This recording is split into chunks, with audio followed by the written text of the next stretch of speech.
Middle east की राजनीति एक बार फिर गर्मा गई है। अमेरिकी राष्ट्रपति डोनाल्ड ट्रंप ने ऐसा बयान दिया जिसने पूरी दुनिया का ध्यान अपनी ओर खींच लिया।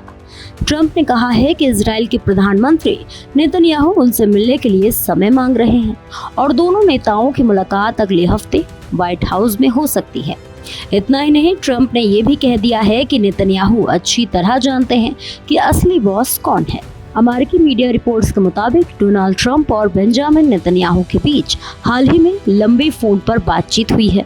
इस बातचीत में दोनों नेताओं ने जल्द मुलाकात करने पर सहमति जताई। हालांकि ट्रंप का कार्यक्रम काफी व्यस्त बताया जा रहा है, इसलिए ये बैठक अगले सप्ताह या उसके बाद भी हो सकती है। दरअसल ट्रंप 7 और 8 जुलाई को नाटो शिखर सम्मेलन में हिस्सा लेने के लिए तुर्की जाने वाले हैं। ऐसे में उनकी वापसी के बाद ही व्हाइट हाउस बैठक का अंतिम कार्यक्रम तय होगा। इस संभावित मुलाकात को इसलिए भी बेहद अहम माना जा रहा है क्योंकि पिछले कुछ महीनों में इजराइल और अमेरिका के रिश्तों को लेकर कई तरह की चर्चाएं सामने आई हैं। रिपोर्ट्स में दावा किया जा रहा है कि ट्रंप के कुछ करीबी सलाहकार नेतन्याहू की युद्ध नीति से पूरी तरह सहमत नहीं है और क्षेत्रीय रणनीति को लेकर दोनों नेताओं के बीच मतभेद भी देखने को मिले हैं। पिछले महीने हुई एक फोन बातचीत में ट्रंप ने लेबनान में इजराइल की सैन्य कार्रवाई पर नाराजगी जताई।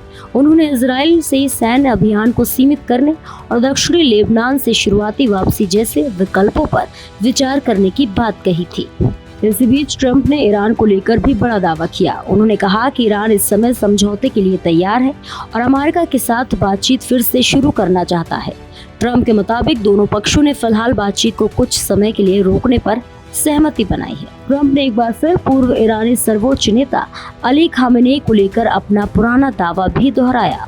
उन्होंने कहा कि युद्ध के पहले ही दिन अमेरिका और इजराइल के संयुक्त अभियान में खामेनेई मारे गए थे।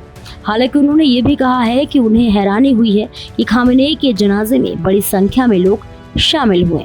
इसके अलावा ट्रंप ने याद दिलाया है कि उन्होंने हाल ही में ईरान के साथ परमाणु समझौते पर नए सिरे से बातचीत शुरू करने और सीज फायर को आगे बढ़ाने से जुड़े एक ज्ञापन पर भी हस्ताक्षर किए थे।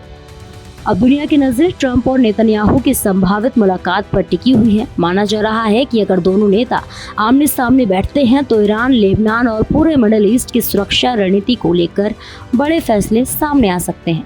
आने वाले दिनों में ये बैठक सिर्फ अमेरिका और इजराइल ही नहीं बल्कि पूरी दुनिया की राजनीति की दिशा तय करने में अहम भूमिका निभा सकती है। फिलहाल इस खबर में इतना ही। ऐसे ही और भी देश दुनिया की तमाम खबरों को देखने के लिए जुड़े रहिए भारत एक्सप्रेस के साथ।